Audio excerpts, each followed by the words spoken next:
बच्चों, मैं एस सिन्हा आपका सब कुछ पढ़ो चैनल पर स्वागत है। हम लोग कोऑर्डिनेट ज्योमेट्री पढ़ रहे थे।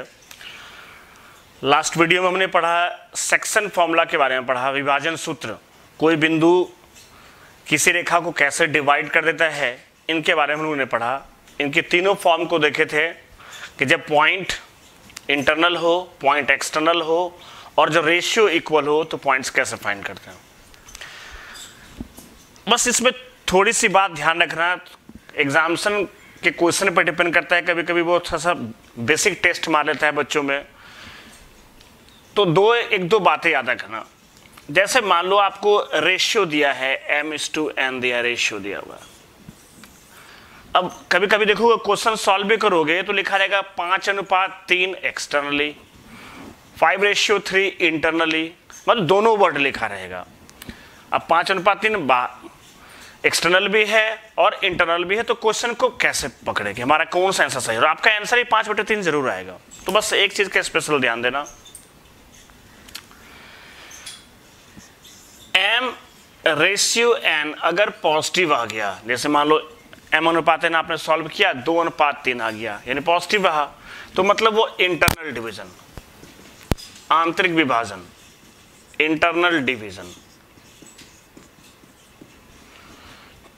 अगर मान लो m/n नेगेटिव आ जाए, जैसे मान लो आपने सॉल्व किया, m/n बराबर -5/3 आ गया, तो जैसे ही आपको ये नेगेटिव वर्ड दिखाई पड़ा, सीधा आ गया जी आपका एक्सटर्नल डिवीजन, बाह्य विभाजन, एक्सटर्नल डिवीजन। तो अगर रेशियो पॉजिटिव आ रहा है तो इंटरनल डिवीजन है, और रेशियो अगर नेगेटिव आ रहा है तो एक्सटर्नल डिवीजन है। ये सीपीयू में एक क्वेश्चन पूछ दिया, बहुत सारे बच्चे कंफ्यूज कर गए क्योंकि उन्होंने ऑप्शन जो देखा उसमें 5:3 एक्सटर्नल भी लिखा हुआ था और 5:3 इंटरनल भी लिखा हुआ था। तो जिसने थोड़ा सा दिमाग लगाया होगा या जिसका थोड़ा बहुत कोऑर्डिनेट ज्योमेट्री क्लियर होगा, तो वो पॉजिटिव नेगेटिव साइन देख करके समझ गया होगा कि एक्सटर्नल क्या है, इंटरनल क्या है। तो ये फॉर्मूला बहुत इंपॉर्टेंट है और एग्जामिनेशन में कब क्या पूछ दे, और बहुत बड़ी चीज़ नहीं है, बहुत छोटी चीज़ है, कभी भी पूछ सकता है ये चीज़। तो इस फॉर्मूला का आप विशेष ध्यान रखेंगे। तो इंटरनल डिवीजन मतलब पॉजिटिव रेशियो और एक्सटर्नल डिवीजन का मतलब नेगेटिव रेशियो। अब आते हैं कुछ स्पेशल क्वेश्चन पे आते हैं।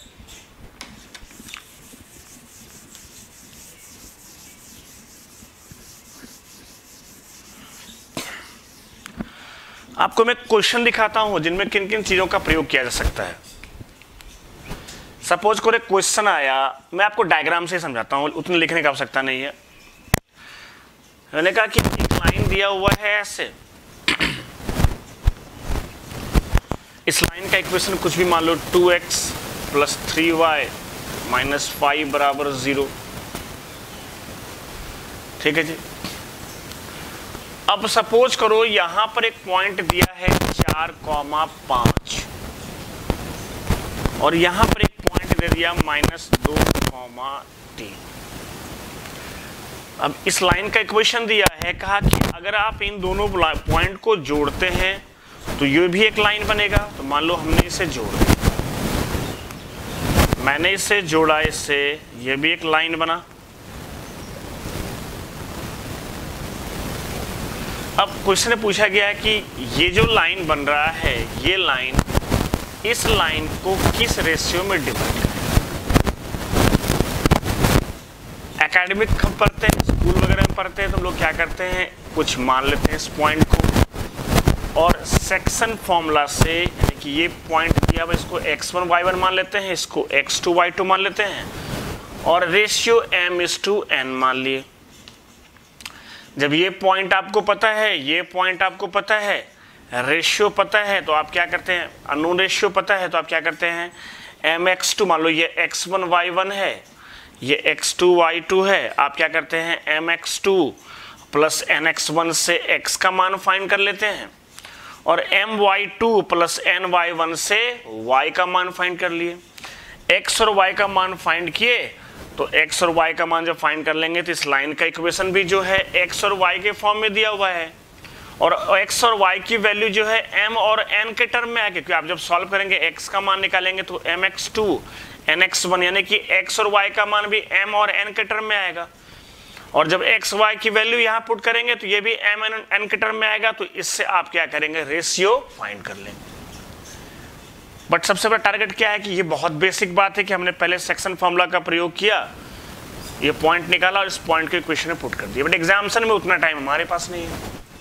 हम चाह रहे हैं कि हमारे पास कोई एक ऐसा यूनिक मेथड हो, चाहे वो 2 डायमेंशन हो चाहे वो 3 डायमेंशन हो, हम एक लाइन में क्वेश्चन को सॉल्व करते हैं। तो मैं आपको इसका एक ट्रिक समझाता हूँ कि इस टाइप के क्वेश्चन अगर एग्जाम में आ जाएं तो आप इसको डायरेक्ट कैसे सॉल्व कर दें। तो आपको मैं एक ट्रिक दिखाता हूँ, आप ध्यान से देखें ट्रिक को।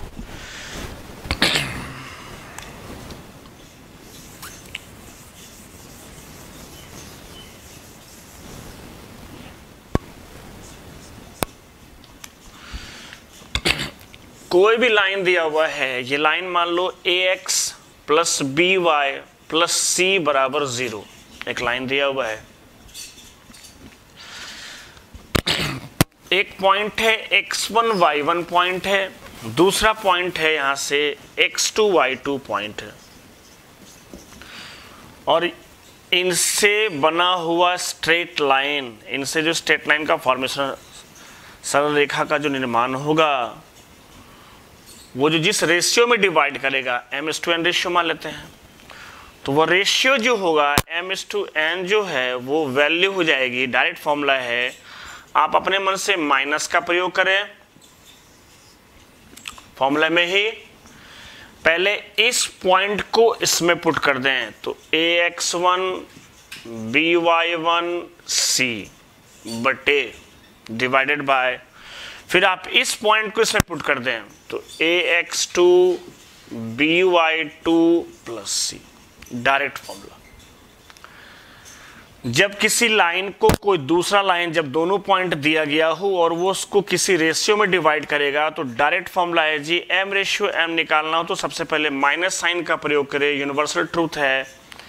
पहले पॉइंट को लाइन में पुट करे तो ये बन जाएगा, डिवाइडेड बाय दूसरे पॉइंट को लाइन में पुट करे, ये आ गया जी, यही आपका हो गया रेशियो।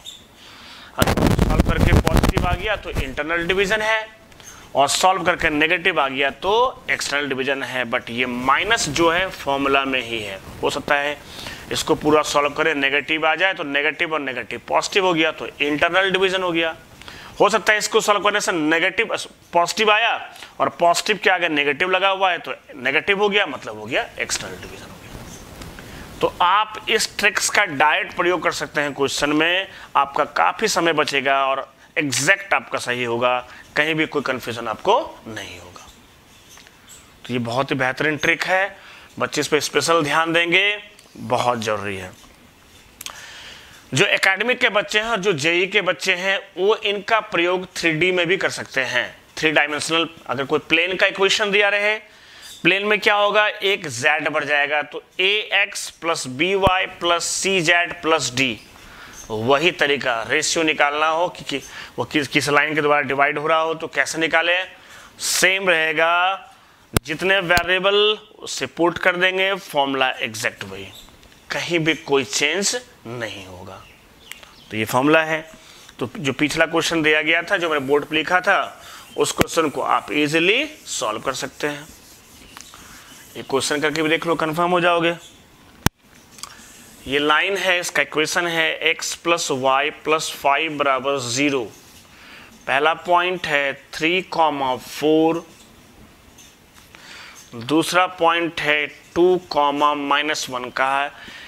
इनसे फॉर्म्ड किया गया लाइन इस लाइन को किस रेशियो में डिवाइड करेगा, तो m/n रेशियो मान लेंगे यहाँ से। तो m/n is equal to, formula के हिसाब से पहले माइनस m/n, पहले माइनस, अब इस वैल्यू को यहां पुट करेंगे, x का मान 3 प्लस 4 7 प्लस 5 12, 2, इसका मान -1 है, -1 जोड़ 5, ये आपका आ गया जी -12 डिवाइडेड बाय 2 में 1 गया 1 और 5 हो गया 6, तो -2/1।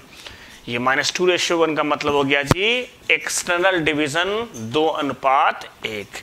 तो ये माइनस शो कर दिया जी कि ये हमारा एक्सटर्नल डिवीजन था।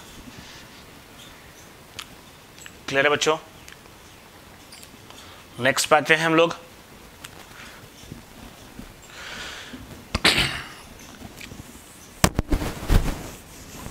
नेक्स्ट हम लोग धीरे धीरे बढ़ते हैं। नेक्स्ट पढ़ने के लिए दो बातें पढ़नी पड़ेगी हमें। एक तो हमें पढ़ेगा ग्राफ का फॉर्मेशन कैसे होता है, कैसे स्ट्रेट लाइन का फॉर्म कर लेते हैं, और दूसरा हमें पढ़ेगा मॉडुलस के बारे में, क्योंकि एरिया ऑफ ट्रायंगल में हम इसका प्रयोग करेंगे, क्योंकि हमारा अगला टॉपिक एरिया ऑफ ट्रायंगल ही होगा। बट इनको पहले देखें, graph of a straight line, graph of straight line.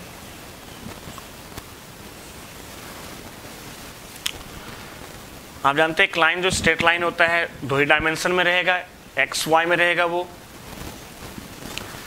अगर हमें बनाना हो कि a x plus b y plus c बराबर 0 का ग्राफ कैसे निकालें, तो यहाँ कितने वेरिएबल हैं? एक वेरिएबल है x, दूसरा वेरिएबल है y। मतलब ये x को भी कट कर रहा है और ये y को भी कट कर रहा है। अगर वो x एक्सिस को कट करेगा, तो मैंने पिछले वीडियो में बताया था आपको कि x पर y की वैल्यू 0 होती है। इसका मतलब अगर वो लाइन x को कट करेगा तो y की वैल्यू को 0 पुट करेंगे। तो जब आप y 0 पुट करेंगे यहाँ से, तो ax प्लस सी बराबर 0, ax बराबर minus C, x equal to minus C upon a।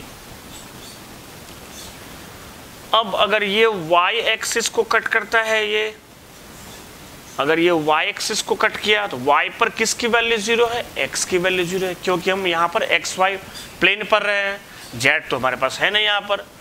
तो अगर ये लाइन y एक्सिस को कट करेगा तो x की वैल्यू 0 पुट कर देंगे, तो x की वैल्यू 0 पुट करेंगे यहाँ पर, तो बी वाई प्लस सी बराबर 0, तो y बी वाई बराबर माइनस सी, तो y का मान minus C divided by B. ठीक है जी। अब हम लोग क्या करेंगे? ग्राफ। अब हम लोग ग्राफ खींचेंगे। ग्राफ खींचते हैं तो हम लोग एक्स वाई क्वाड्रेंट ले लिए, एक्स वाई क्वाड्रेंट लिए, X X dash Y Y dash. अब देखो जी, x का मान नेगेटिव के फॉर्म में है, तो नेगेटिव कहाँ होगा x का मान? ये हमारा नेगेटिव फॉर्म हो गया, और x की वैल्यू है माइनस सी बाय ए, और x एक्सिस है तो y का मान 0। उसी प्रकार आप y की वैल्यू को देखोगे तो y भी नेगेटिव है। y नेगेटिव कहाँ होता है? यहाँ आता है जी। लेकिन जानते हैं y एक्सिस पर x का मान 0, तो पहले 0, x का मान 0 और y की value minus C upon B. इन दोनों बिंदु को मिला दिए, यही हमारा हो गया ग्राफ हो गया जी। यानी ax plus b y plus c बराबर 0 का ग्राफ हमारा यही बन गया। यहां से पता चला कि किसी भी स्ट्रेट लाइन का आप ग्राफ ड्रॉन करेंगे या किसी भी चीज का ग्राफ ड्रॉन करेंगे, देखेंगे कितना वेरिएबल है। सबसे पहले आपको वेरिएबल चेक करना पड़ता है। बहुत छोटे लेवल पर आपसे मैं बात कर रहा हूं। तो यहाँ पर एक स्ट्रेट लाइन था, तो हमने देखा दो वेरिएबल x और y है, तो इसका मतलब ये लाइन x और y दोनों को कट करेगा। तो कहाँ कट करेगा? तो कहाँ कैसे कट करेगा? तो अगर वो x को कट करेगा तो आपको पता है y बराबर 0, क्योंकि x पर y की वैल्यू 0, और y कट करेगा तो x बराबर 0। तो मैंने वही किया, x को कट किया तो y का मान 0 पुट किया तो x की वैल्यू आ गई, और ये y को कट करेगा तो y पर x का मान 0, मैंने x का मान 0 पुट किया तो y का मान आ गया। मुझे x और y दोनों का साइन पता चल गया कि x भी नेगेटिव था, y भी नेगेटिव था। मैंने कोऑर्डिनेट सिस्टम में नंबर लाइन पर मैंने अरेंज किया और मैं देखा कि ये ग्राफ हमारा पाया गया।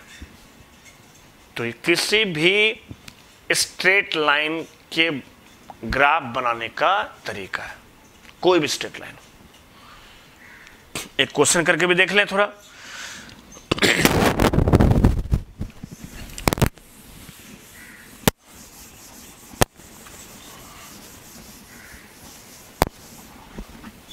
हमें ग्राफ फॉर्म करना है जी, 3x plus 4y minus 12 is equal to 0। यहाँ पे x और y दो वेरिएबल है, दोनों x उसका कट करेगा तो सीधा है जी x कट करेगा, x को कट करेगा तो y का मान 0, y का मान 0 पुट करेंगे 3x बराबर 12, x का मान 4। अगर ये y कट करता है तो y पर x की वैल्यू 0, तो x बराबर 0, तो x का मान 0 पुट करेंगे आप यहां से तो 4y बराबर 12, तो y का मान 3, तो x का मान 4 और y का मान 3। नंबर कोऑर्डिनेट सिस्टम में आ जाओ, x positive, x negative, y positive, y negative. अब x की वैल्यू 4 है पॉजिटिव, तो 4,0, y का मान 3 पॉजिटिव है, मतलब 0,3। हमने इसे मिला दिया ऐसे यहाँ से, यही हमारा 3x प्लस 4y माइनस 12 बराबर 0 का ग्राफ हो गया। ठीक है जी।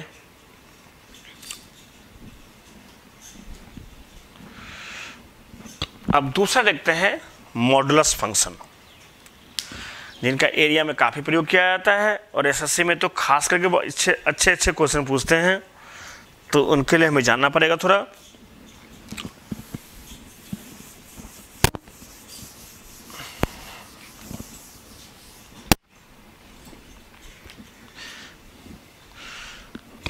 मॉड्यूलस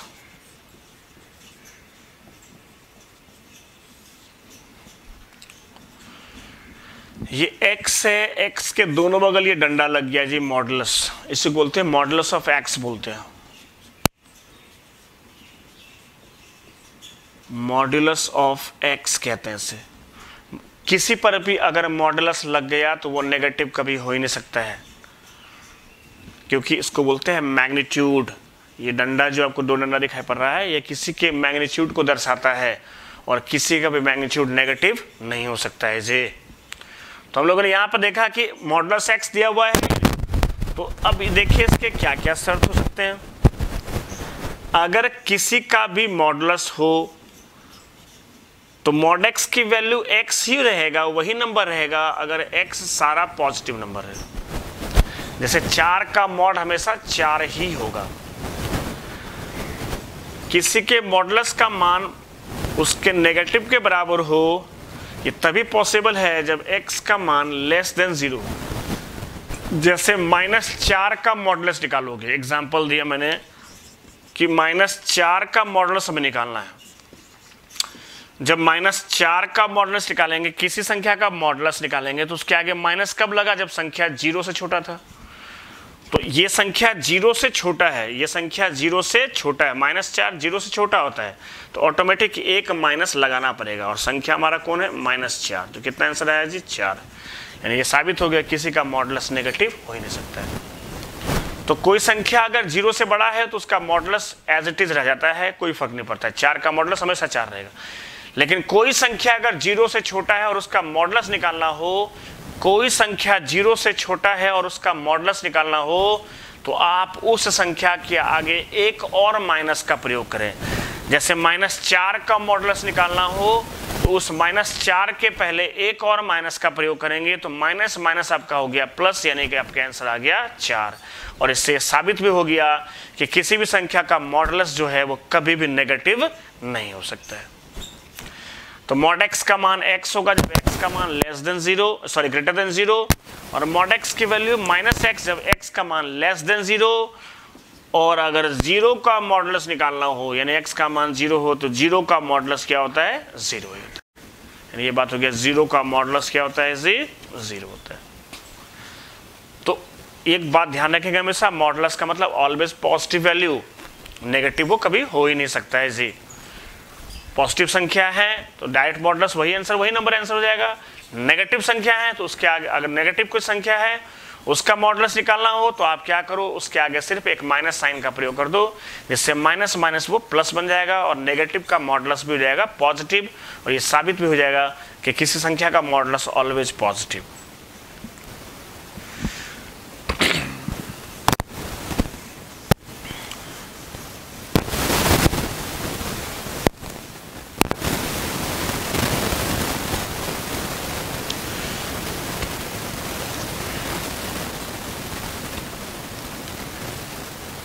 अब किसी का मॉडुलस अगर किसी नंबर के बराबर हो, मान लो मॉड x की वैल्यू a के बराबर है।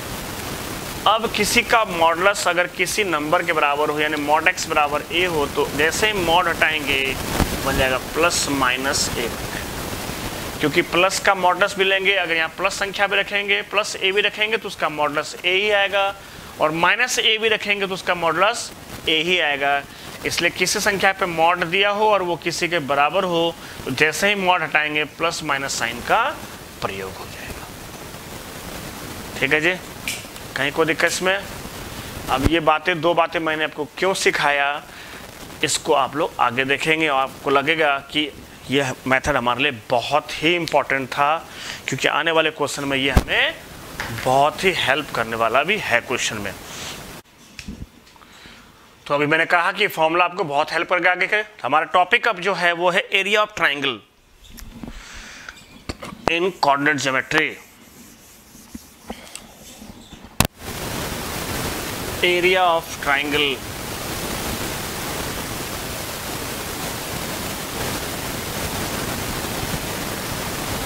हर तरह से देखेंगे। एरिया ऑफ ट्राइंगल के कितने तरीके बनाने के हो सकते हैं, शॉर्टकट, लॉन्ग कट, कितने मेथड्स हो सकते हैं बनाने के। सबसे सिंपल एक ट्राइंगल ले लिए हम लोग, जो एक बेसिक मेथड है। हो सकता है बहुत सारे बच्चों का 11वीं में मैथ ना हो तो उनको भी दिक्कत हो सकती है, इसलिए उसी तरह से हमें पढ़ना है। x1 y1 कोऑर्डिनेट दिया हुआ है, x2 y2 दूसरे वर्टिसेस का कोऑर्डिनेट है, x3 y3 तीसरे वर्टिसेस का कोऑर्डिनेट है। हमें इस ट्राइंगल का एरिया निकालना है। अगर आप एरिया निकालेंगे 1/2, अगर आपने x1 ले लिया, अगर आपने x1 ले लिया तो आपके y को 2 और 3 पड़ेगा, एंटी क्लॉकवाइज चलेंगे यहाँ से। आपने x1 लिया तो 2 और 3 लेंगे, y2 माइनस y3। अगर आपने x2 ले लिया तो फिर y2 ले सकते हैं, तो 3 से 1 की ओर आएंगे, तो x2 लिए तो y3 माइनस y1। और फिर अगर आपने x3 लिया तो y3 ले नहीं सकते हैं, तो जाएगा y1 माइनस y2, तो ये y1 माइनस y2। x1 लेंगे तो x का 1 नहीं, फिर y का 1 नहीं ले सकते हैं, x2 लेंगे तो y का 2 नहीं ले सकते हैं, और अगर x3 लेंगे यहाँ से तो y का 3 नहीं ले सकते। तो फॉर्मूला हो गया x1 into y2 minus y3, जो x2 into y3 minus y1, और x3 into y1 minus y2। ये एरिया ऑफ ट्राइंगल का फॉर्मूला हो गया जी। सबसे सिंपल ये इनके लिए है जिनका 11वीं क्लास में मैथ नहीं हो, तो उनके लिए एक फॉर्मूला ये बन गया। और इसके आगे मॉड का प्रयोग करेंगे। मॉड का प्रयोग इसलिए करेंगे कि किसी भी चीज़ का मैग्नीट्यूड नेगेटिव नहीं हो सकता है, तो किसी की लंबाई यानी length, breadth, height, area, volume ये कभी भी नेगेटिव नहीं होता है, चाहे कुछ भी हो जाए। तो अगर सॉल्व करके नेगेटिव आ भी जाए तो आप आंसर आपका पॉजिटिव ही होगा। जैसे -50 सॉल्व करके आ गया तो आंसर आपका 50 ही यूनिट, स्क्वायर यूनिट बनेगा। तो किसी का एरिया, वॉल्यूम, लेंथ, ब्रेथ ये कभी नेगेटिव नहीं हो सकता है। सो यहाँ पर हम लोग मॉड का प्रयोग कर लेते हैं। जैसे क्वेश्चन करके देखें,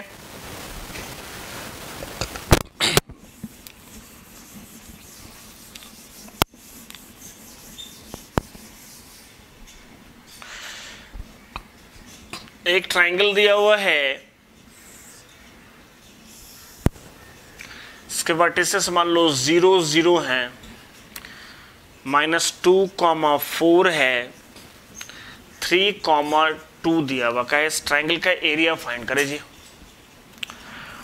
अगर आप अब इस ट्राइंगल का एरिया निकालेंगे, मान लो ये x1 है, ये y1 है, ये x2 है, ये y2 है, ये x3 है और ये y3 है।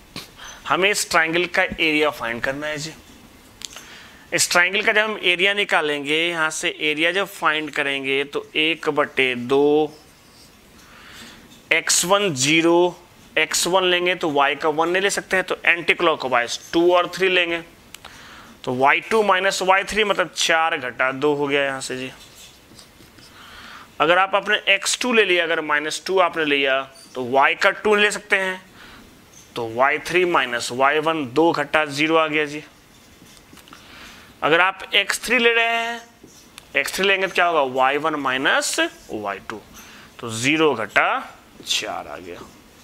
मैंने बंद कर दिया ब्रैकेट में, 1/2, 4 में 2 गया 2 गुना 0 0 ही आ गया, 2 गुना -2 कितना हो गया जी -4 हो गया जी, और 3 गुना 4 तो कितना आ गया जी -12 आ गया। 12 4 16 -16/2 यानी -8 आ गया। देखो नेगेटिव आ गया और एरिया नेगेटिव होता नहीं है, तो एरिया यहाँ से कितना हो गया जी, इस पर मॉड लगा देंगे।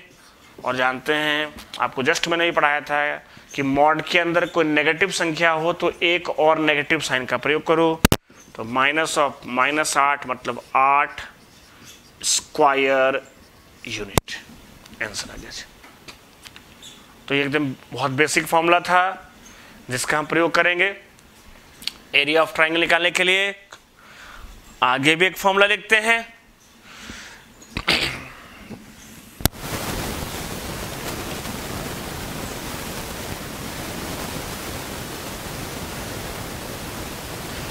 ये उनके लिए है जिनकी 11वीं 12वीं में मैथ होगी, तो वो जल्दी समझ जाएंगे इस बात को।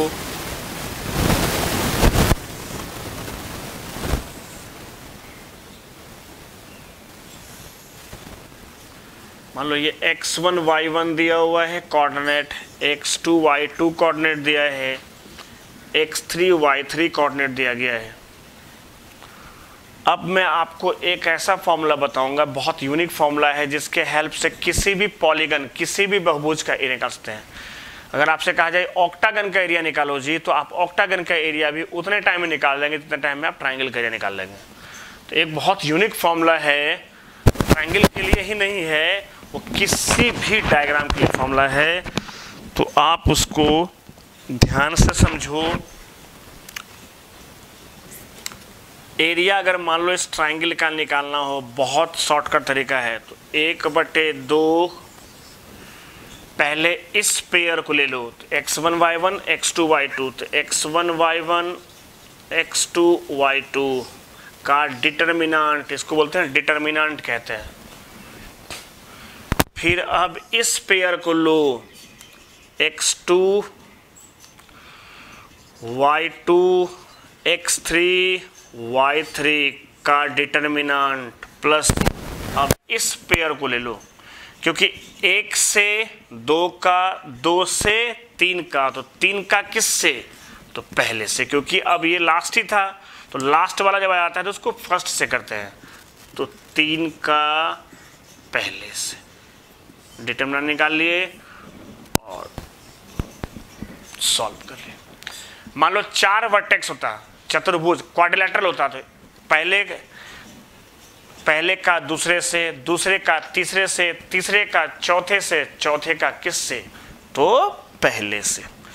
कोई भी पॉलीगन हो उसकी लास्ट वर्टिसेस का रिलेशन हमेशा पहले वर्टिसेस होगा। पेंटागन रहेगा पहले का दूसरे से, दूसरे का तीसरे से, तीसरे का चौथे से, चौथे से पांचवें का, और पांचवा खत्म हो गया, पेंटागन है 5 खत्म हो गया, तो पांचवें का रिलेशन किससे होगा, पहले से होगा। तो आप इस फॉर्मूला का प्रयोग किसी भी पॉलीगन में कर सकते हैं। क्लियर है जी? लास्ट बात वही रहेगी कि आप सब कुछ सॉल्व करने के बाद मॉड का प्रयोग करेंगे, क्योंकि एरिया कभी भी नेगेटिव नहीं होता है। ठीक है इस बात को? तो ये ट्राइंगल में मैंने प्रयोग, ट्राइंगल में 3 ही वर्टिसेस था, इसलिए यहाँ तक खत्म हो गए। क्वाड्रिलेटरल होता तो 3 से 4 आते, फिर 4 से कहाँ आते, 1 पे आते, क्योंकि 4 उसका लास्ट वर्टिसेस होता। यानी कहने का मतलब क्या हुआ? कहने का अर्थ हुआ कि एन साइड वाली पॉलीगन होती है, N sided polygon. N sided polygon का मतलब हुआ जी एक ऐसा बहुभुज जिसमें nth भुजाएं हों, बहुत सारे भुजाएं ऐसे हैं, मान लो त्रिभुज, चतुर्भुज यानी triangle, quadrilateral, pentagon, hexagon, heptagon, octagon, कुछ भी, और उसका एरिया निकालना हो तो एक ही तरीका। ऑक्टागन है तो 8 भुजाएं होंगे, 8 वर्टिसेस होंगे, तो 1 से 2, 2 से 3, 3 से 4, ऐसे 7 से 8, और 8 किसके पास जाएगा, फिर 1 के पास चला आएगा। इसी प्रकार एन साइडेड पॉलीगन हो और उसका एरिया फाइंड करना हो, एन साइडेड पॉलीगन का एरिया फाइंड करना हो, 1/2 पहले वर्टिसेस का दूसरे से, दूसरे का तीसरे से, डॉट डॉट डॉट डॉट, जब लास्ट वाला n बचेगा, जो लास्ट वाला nth वर्टिसेस बचेगा उसका रिलेशन हो जाएगा पहले से, और इसको हम लोग सॉल्व कर देंगे तो उस पॉलीगन का एरिया निकल जाएगा। अब समस्या है कि सॉल्व कैसे करेंगे, इस डिटर्मिनेंट को कैसे सॉल्व करेंगे। सिंपल तरीका है, 1/2, जब इस डिटर्मिनेंट को सॉल्व करेंगे तो क्रॉस मल्टीप्लाई होगा, ये इससे मल्टीप्लाई होगा तो x1 y2, और फिर माइनस साइन का प्रयोग करेंगे और फिर x2 कर देंगे y1। इन प्रकार उसी प्रकार इसको सॉल्व करेंगे तो x2 का y3 से क्रॉस इस प्रकार से मल्टीप्लाई करते हैं, x2 का y3 से, फिर माइनस साइन का प्रयोग करेंगे x3 का y2 से। उसी प्रकार xn का y1 से माइनस साइन प्रयोग करेंगे और x1 का yn से प्रयोग करेंगे। बस इसी प्रकार से सॉल्व कर देंगे, और सॉल्व करने के बाद अगर नेगेटिव आ जाए तो मॉड लगाकर उसको क्या करेंगे, पॉजिटिव कर देंगे। ठीक है, एक क्वेश्चन करके देखते हैं, कुछ ज्यादा आपको समझ में आएगा जी।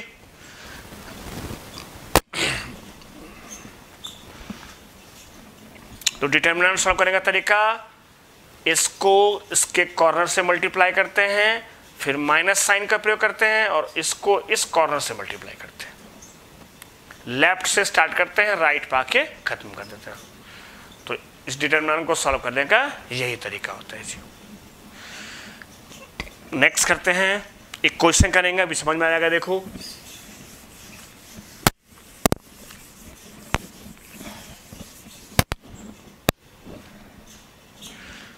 एक पेंटागन ले लिए,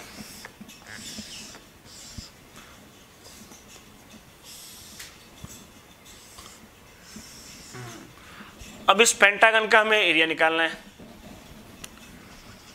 इसका कोऑर्डिनेट 2,4, इसका कोऑर्डिनेट 3,6, 2,5, कुछ भी ले लो कोई दिक्कत नहीं है, 4,6, 3,2 कहा। जिसका एरिया फाइंड कीजिए। इस पेंटागन का एरिया क्या होगा जी।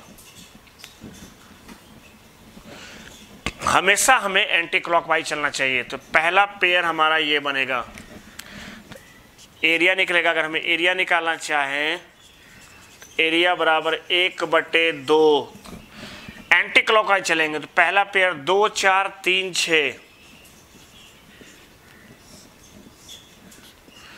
दूसरा पेयर 3, 6, 2, 5, तीसरा पेयर 2, 5, 4, 6, 2, 5, 4, 6, चौथा पेयर 4, 6, 3, 2, 4, 6, 3, 2। अब देखो 1, 2, 3, 4, 5 पे तो आ ही गए, यहाँ खत्म हो गए। लेकिन बोलेगा ये भाई साहब मेरा भी तो किसी से रिलेशन होना चाहिए, तो कहेगा तुम्हारा रिलेशन पहले वाले से हो गया। फिर तो 3, 2 और यहाँ से 2, 4, बंद कर दिए ब्रैकेट, हो गया पेंटागन का एरिया हो गया। 1/2 12 घटा 12, 12 माइनस 12, 15 माइनस 12, मल्टीप्लाई करना आप सीख चुके हैं। 12 माइनस 20,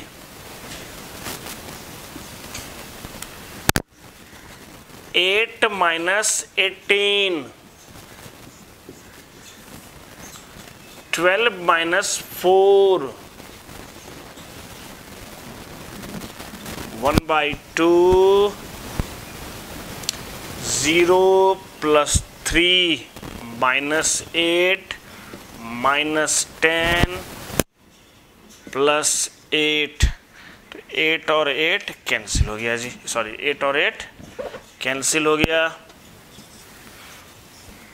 3 में 10 गया -7, तो देखो -7/2, जबकि एरिया नेगेटिव होता नहीं है, तो एरिया हो जाएगा यहाँ से -7/2 का मॉड लगा देंगे, 7/2 स्क्वायर यूनिट आगे आंसर आएगा।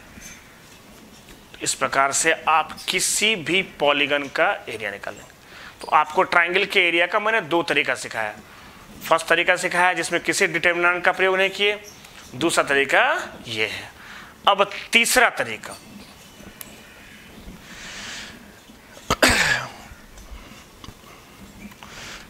Third method, rule number 3, area of triangle का तीसरा मेथड देखो।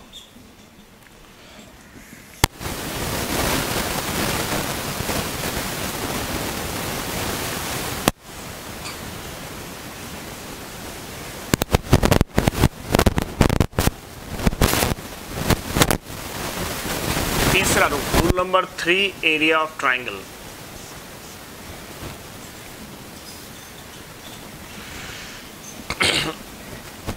Find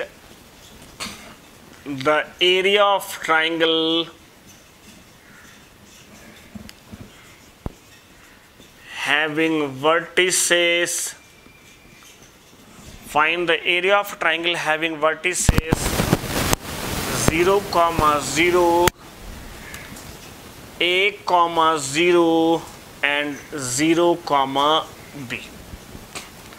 अब इस क्वेश्चन को ग्राफ से बनाएंगे, देखो जल्दी सॉल्व हो जाएगा। ग्राफ जब खींचेंगे इसका 0, 0 का मतलब ओरिजिन मूल बिंदु हो गया। अब देखो A, 0 मतलब x का मान है लेकिन y का मान तो नहीं है। जब x का मान है और y का मान नहीं है, मतलब ये शो कर रहा है कि x एक्सिस पर कोई पॉइंट है और a पॉजिटिव भी है, तो पॉजिटिव x एक्सिस पर कोई A, 0 पॉइंट है। अब यहां इसको देख रहे हैं तो x तो है ही नहीं, बट y तो है और y भी पॉजिटिव है।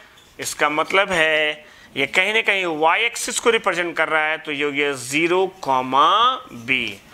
तो A, 0 का मतलब ओरिजिन से ये A डिस्टेंस पर है और 0, B का मतलब ओरिजिन से ये B डिस्टेंस पे है, और इसको इससे मिला देंगे तो ट्राइंगल का फॉर्मेशन हो गया। आप जानते हैं कि x एक्सिस y एक्सिस एक दूसरे पर परपेंडिकुलर होता है, तो कैसा ट्राइंगल हो गया जी? राइट एंगल ट्राइंगल हो गया। और हमें अगर एरिया फाइंड करना हो तो 1/2 इंटू बेस इंटू हाइट आपको हो गया जी 1/2। बेस आपका है a और हाइट आपकी है b, यानी a Guna b divided by 2। तो यहां से एक बात क्लियर हो गया कि हम समय बचा सकते हैं अगर ऐसा क्वेश्चन हो ट्राइंगल का, एरिया ऑफ ट्राइंगल का, जिसका एक पॉइंट होना चाहिए ओरिजिन, दूसरा पॉइंट होना चाहिए एक्स एक्सिस और तीसरा पॉइंट होना चाहिए वाई एक्सिस। एक ऐसा ट्राइंगल जिसका एक पॉइंट हो ओरिजिन मूल बिंदु, दूसरा पॉइंट हो एक्स एक्सिस और तीसरा पॉइंट हो वाई एक्सिस। ऐसे ट्राइंगल का एरिया निकालना हो तो x के लंबाई में y के लंबाई को मल्टीप्लाई करो और 2 से सीधा डिवाइड कर दो, उस ट्राइंगल का एरिया आप फाइंड कर लेंगे। आपका टाइम भी बच जाएगा और आपका आंसर एग्जैक्ट सही हो जाएगा। 0, 0 ओरिजिन, a, 0 मतलब x को रिप्रेजेंट किया, 0, B मतलब y को रिप्रेजेंट किया, और बेसिक जो ट्राइंगल बनेगा वो राइट एंगल ट्राइंगल बनेगा। कैसे बनेगा दिखा चुके हैं। अगर ऐसा ट्राइंगल फॉर्म हो जाए तो x कोऑर्डिनेट में y कोऑर्डिनेट को मल्टीप्लाई करो और सीधा 2 से डिवाइड कर दो, उस ट्राइंगल का area. Question with in second, मतलब क्वेश्चन पढ़ते ही करते हैं आंसर आपका खत्म, आपको सॉल्व करने की कोई आवश्यकता ही नहीं पड़ेगी। एक क्वेश्चन देख ले यहां से, जल्दी याद रहेगा। सीधा इसी पे डाल देते हैं, ज़्यादा एक्स्ट्रा लगाना नहीं दिमाग। ये 4,0, 0,3 और 0,0 कहा जी, इस ट्राइंगल का एरिया क्या होगा? तो विद इन सेकेंड क्वेश्चन खत्म हो गया। एक्स कोऑर्डिनेट में वाई कोऑर्डिनेट गुना करेंगे, 2 से डिवाइड कर देंगे, 6 स्क्वायर यूनिट। तो आपने एरिया ऑफ ट्राइंगल का तीसरा तरीका देखा। अब हम एरिया ऑफ ट्राइंगल के चौथे तरीके पे आएंगे। तो हर एग्जामिनेशन में ये सारे फॉर्म पूछे हुए हैं, इस बात का विशेष ध्यान रखिएगा। इसलिए मैं बहुत आपको आराम से हर रूल को समझा रहा हूँ। एग्जामिनेशन में कोई भी किसी मेथड पे क्वेश्चन आ सकता है, तो be alert. Rule number 4, area of triangle.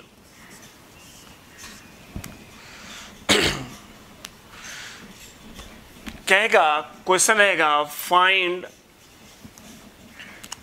The area of A triangle, area of A triangle formed by the line, formed by the line ax plus by minus c बराबर 0 and the coordinate axes. ये भी question मात्र 1 से 2 second का है, तो समझेंगे बढ़िया से कैसे होता है। जैसे इसने कोऑर्डिनेट एक्सेस बोला, हम समझ गए जी ग्राफ खींचना हमारे लिए बहुत जरूरी है, क्योंकि ग्राफ से एरिया, अगर जब तक कोऑर्डिनेट ना दिया हो, कोऑर्डिनेट दिया हो तो शुरू के जो 2 तरीके हैं उनका 2-3 तरीका प्रयोग करेंगे। लेकिन अगर कोऑर्डिनेट ना दिया हो, किसी चीज का इक्वेशन दिया हो, तो आपको ग्राफ बनाना पड़ेगा, तभी आप उस क्वेश्चन को सॉल्व कर सकते हैं जी। तो यहां पर हमारे पास कोऑर्डिनेट नहीं दिया हुआ है, इसका मतलब हमें ग्राफ का फॉर्मेशन करना पड़ेगा। तो हम ग्राफ का फॉर्मेशन करते हैं, पहले ग्राफ बनाते हैं, उसके बाद शॉर्टकट तरीका एक लाइन में कैसे सॉल्व करेंगे। ग्राफ बनाइए जी। ग्राफ बनने का तरीका आपको शायद मैं सिखा चुका हूं कि अगर ये x को कट करेगा तो y का मान 0 पुट करेंगे, y का मान 0 पुट करेंगे तो x का मान c बटे। अगर ये y को कट कर दिया जी तो x की वैल्यू 0 पुट करेंगे और x का मान 0 पुट करेंगे तो y का मान c बटे b। अब ग्राफ खींच लो। ग्राफ खींचोगे यहां से, x पॉजिटिव है, हो गया x एक्सिस c बटे a है और y यहां 0 होता है। y भी हमारा पॉजिटिव है जी, y भी हमारा पॉजिटिव है, मतलब y पर x की वैल्यू 0 और ये c बटे b, यही हमारा ग्राफ हो गया जी ऐसे। और अगर ये x एक्सिस है और ये y एक्सिस है तो परपेंडिकुलर हो गया यहां से। अब c बटे a कॉमा 0 का मतलब ये लंबाई c बटे a और ये 0 कॉमा c बटे b, मतलब x का मान 0 है, y का मान c बटे b, तो ये लंबाई c बटे b। ये बन गया राइट एंगल ट्राइंगल एरिया हो गया जी। तो राइट एंगल ट्राइंगल का जब एरिया फाइंड करेंगे तो 1/2 गुना बेस आपका है c बटे a गुना हाइट है आपकी c बटे b, तो यह c square divided by 2ab। ये एकदम बेसिक तरीका। मैंने देखा कि कोऑर्डिनेट नहीं दिया हुआ था, मैंने क्यों ग्राफ खींचा, आप इस बात को दिमाग में एकदम सेट कर लेंगे और इस पर भी हम लोग क्वेश्चन भी करेंगे, 2-3-4 क्वेश्चन करेंगे कि अगर कोऑर्डिनेट ना दिया हो और ट्राइंगल का एरिया मांगे, कोऑर्डिनेट दिया हो ट्राइंगल का एरिया मांगेगा, तो आपके पास 3 तरीका है, rule number 1, rule number 2, rule number 3।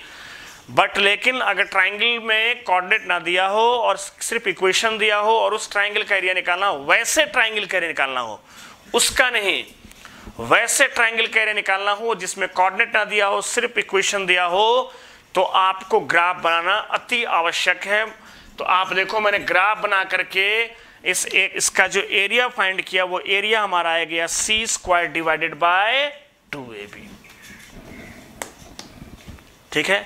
अब आपके दिमाग में एक क्वेश्चन उठ सकता है कि सर आप कहते हैं मैग्नीट्यूड नेगेटिव नहीं हो सकती है, तो यहां पर आपने -c का प्रयोग किया, यहां तो प्लस का प्रयोग भी कर सकते थे। आपका सोचना एकदम सही है। तो मैं आपको एक ऐसा ट्रिक दिखाता हूं कि मतलब कुछ भी साइन रहे आंसर वही होगा।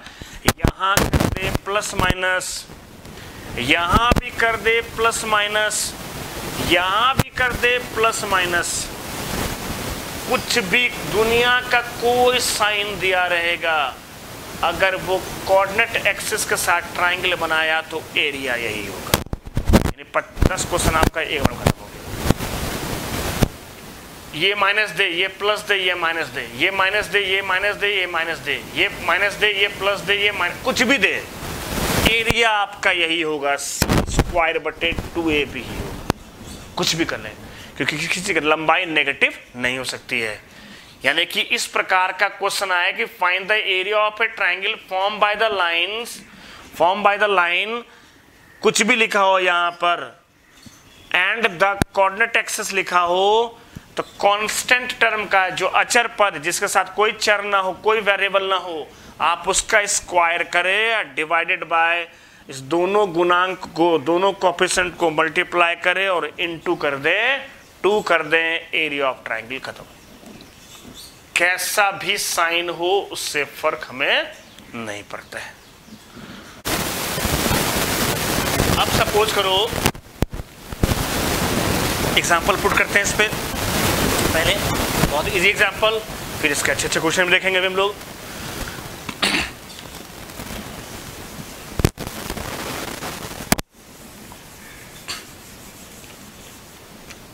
ज्यादा लिखने की आवश्यकता नहीं है, इंक भी खत्म हो जाता है, तो यहीं पर लिख देते हैं क्वेश्चन। कोई भी चीज डाल दो यहां पर, 2x माइनस 3y प्लस 7 बराबर 0। क्वेश्चन हमारा क्या बन गया? Find the area of A triangle form by the line 2x minus 3y plus 7 बराबर 0 एंड द कोऑर्डिनेट एक्सिस। ये रोल निभाएगा a का, ये रोल निभाएगा b का, ये रोल निभाएगा c का। Area direct c square divided by 2ab। c square का मतलब 49 डिवाइडेड बाय 2, a का मतलब हो गया 2 और b का मतलब हो गया -3। नेगेटिव साइन का प्रयोग नहीं करते हैं, तो हो गया जी आप क्या हो गया 49 बटे 4 गुना 3 12, स्क्वायर रूट आंसर आ गया। खत्म हो गया क्वेश्चन। कंफर्म है?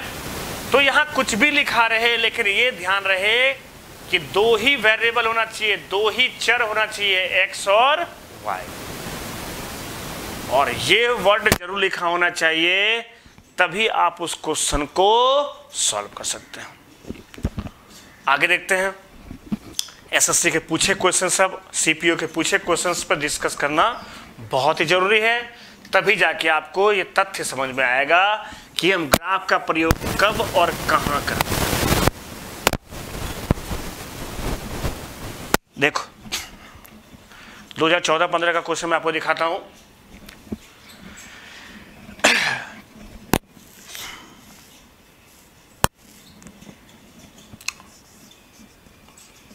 Find the area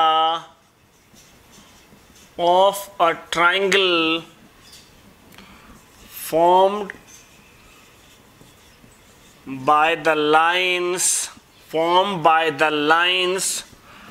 y बराबर mod x minus 5 and the coordinate axis। अब इस क्वेश्चन को बनाना, ये क्वेश्चन 2-3 बार रिपीट कर चुका है एग्जाम में। मैंने आपको पहले एक बात कहा था कि कभी भी एरिया मांगे तो देखना, कोऑर्डिनेट ना दिया हो तो आपको ग्राफ बनाने की आवश्यकता पड़ेगी। तो हम यहाँ ग्राफ बनाएंगे। पहले हम ग्राफ जब फॉर्मेशन करेंगे तो आप जानते हैं x और y 2 वेरिएबल है, एक बार x को 0 पुट करेंगे y निकालेंगे, एक बार y को 0 पुट करेंगे तो x की वैल्यू फाइंड करेंगे हम लोग। हमने x का मान 0 पुट कर दिया जी, तो जब x का मान 0 पुट करेंगे तो देखें y बराबर 0 का मॉड घटा 5, 0 का मॉड 0 ही होता है, y की वैल्यू -5। ठीक है जी। अब अगर जब y का मान 0 पुट कर दे यहां से, तो y का मान 0 पुट कर 0 बराबर मॉड x माइनस 5 इधर आ गया, तो मॉड x की वैल्यू 5, और मैंने कहा था किसी से मॉड हटाएंगे तो प्लस और माइनस दोनों का प्रयोग करेंगे, तो x की वैल्यू हो गई जी प्लस माइनस 5। अब देखें एरिया कैसे निकलेगा। तो ग्राफ का फॉर्मेशन करेंगे, यहां से ग्राफ का फॉर्मेशन करेंगे, ग्राफ का फॉर्मेशन करते हैं यहां से हम लोग।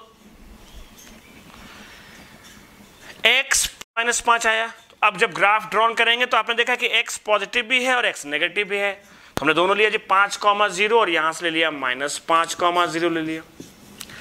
बट हमारे पास y जो है वो सिर्फ नेगेटिव है, तो नीचे की ओर आएगा, तो ये हो गया 0,-5। अब ट्राइंगल बनाओ, तो ये देखो जी ट्राइंगल बन गया। ट्राइंगल यहां से ये मूल बिंदु है, ओरिजिन है, ये दूरी भी है 5 और ये डिस्टेंस भी है 5, तो ये टोटल हो गया 10। x हमेशा y पे परपेंडिकुलर, तो इस ट्राइंगल में देखो ये बन गया बेस, ये बन गया हाइट, जो कि ये भी 5 है। लंबाई किसी का नेगेटिव हो नहीं सकता है, तो बेस हो गया आपका 5 + 5 10 और हाइट हो गया जी आपका 5, तो आपको बेस भी मिल गया और हाइट भी मिल गया। जब आपको बेस ही मिला हो, हाइट मिला हो, तो एरिया निकालना आसान हो गया। तो जब आप यहां एरिया फाइंड करेंगे, यहां से जब आप एरिया फाइंड करेंगे यहां से, तो एरिया बराबर हो जाएगा जी 1/2 आधार, बेस जो आधार जो हमारा है 5 और 5 10, 5 और 5 10, बेस हमारा हो गया 5 + 5 10, और हमारा हाइट यानी ऊंचाई जो है वो हमारा है 5। ये से 5 बार कटा जी 25 स्क्वायर यूनिट आ गया जी। ये सबसे पूछा गया क्वेश्चन है जी।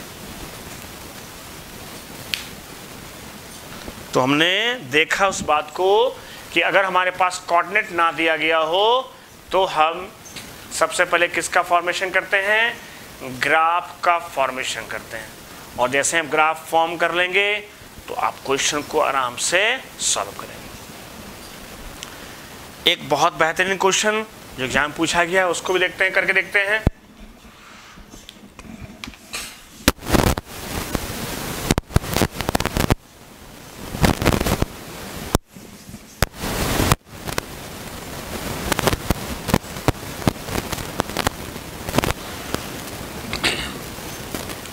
Find the area of a polygon. Find the area of a polygon. बहुभुज व आकृति कुछ भी हो सकती है, एग्जाम पर डिपेंड करता है क्या क्या लिखता है नहीं लिखता है। Find the area of a polygon formed by the lines mod x plus mod y बराबर 5 एंड द कोऑर्डिनेट एक्सिस। इस लाइंस के द्वारा और कोऑर्डिनेट एक्सिस के द्वारा जो पॉलीगन का फॉर्मेशन होगा उसकी एरिया हम कैसे फाइंड करेंगे।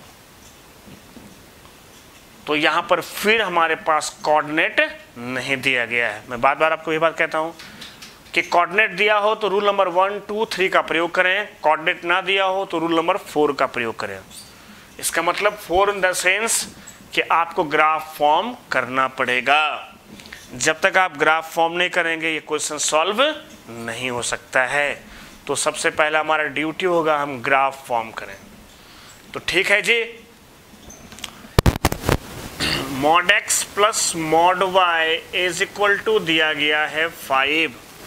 आप जानते हैं कि दो वेरिएबल x और y है, तो एक बार x को 0 पुट करेंगे, y को फाइंड करेंगे, एक बार y को 0 पुट करेंगे तो x को फाइंड करेंगे। तो बच्चे लोग x को आप 0 पुट करेंगे तो 0 का मॉड प्लस y का मॉड बराबर 5। 0 का मॉड 0 ही होता है, तो यहाँ से मॉड y की वैल्यू 5, मॉड हटाएंगे तो प्लस माइनस 5। ठीक है। सिमिलरली अगर आप y का मान 0 पुट करेंगे, मॉड x प्लस 0 बराबर 5, 0 का मॉड 0 ही होता है, मॉड x बराबर 5, x का मान प्लस माइनस 5। आप ऑब्जर्व करो कि x भी पॉजिटिव नेगेटिव है और y भी पॉजिटिव नेगेटिव है, यानी x का पॉजिटिव x भी लेंगे, नेगेटिव x भी लेंगे, और y का भी पॉजिटिव लेंगे और नेगेटिव लेंगे, तो सीधा ग्राफ ड्रॉ कर देंगे यहां से जी।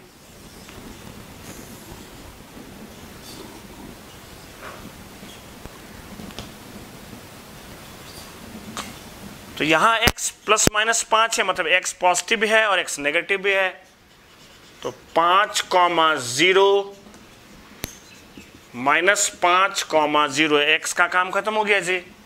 और कुछ है y का मान प्लस माइनस 5, 0,5, 0,-5 सबको मिला दिए।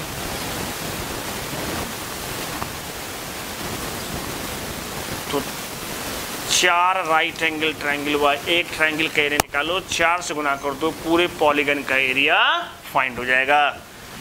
ये हमारा मूल बिंदु है 0,0, ये दूरी है 5, ये हाइट है 5, ये हमारा राइट एंगल ट्रायंगल है, इसका एरिया फाइंड करेंगे और उसमें 4 से मल्टीप्लाई करेंगे तो चारों ट्रायंगल का एरिया बन जाएगा।